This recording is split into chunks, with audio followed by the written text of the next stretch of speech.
let's look at this concept question at the end of your revision.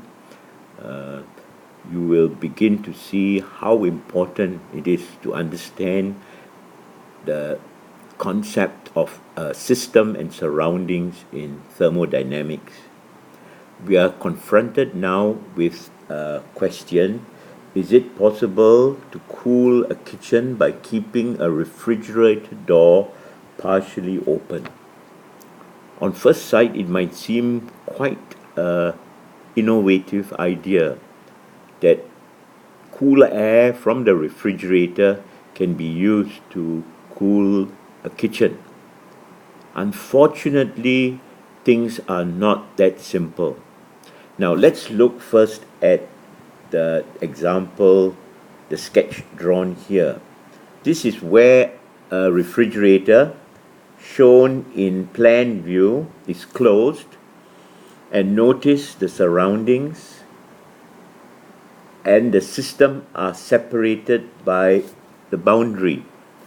Work, electricity from the supplies come, and heat is removed from the low temperature and pushed out to the warmer temperature in the surroundings, which is your kitchen. All is well, and if we remember that only work and heat can cross the boundaries. So our low temperature heat is being removed to the high temperature, and according to the Clausius explanation of the second law of thermodynamics, work is possible to remove heat from a lower temperature to a higher temperature. Now, when the refrigerator is open, you have a scenario where your boundary now is the kitchen. So now the boundary encompasses the kitchen. Work in the form of electrical current comes into the compressor to remove heat from the refrigerator to the surroundings. Now, if you note now, the surroundings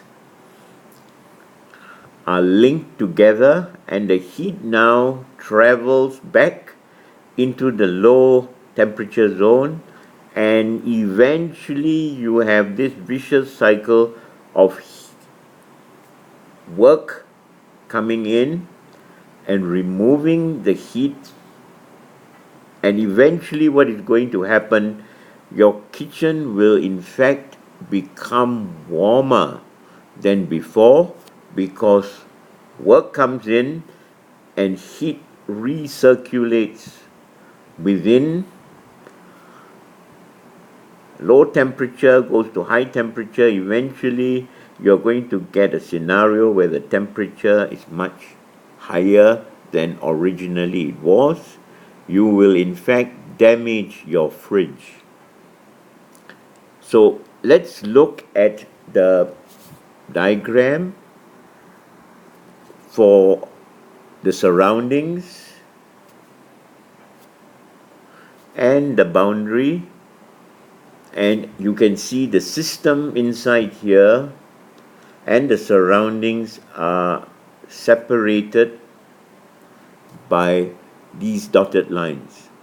Work and heat crosses the boundary, and as you can see, it's worth studying the concept example so that you have a thorough understanding of the surroundings, the boundary, and the system.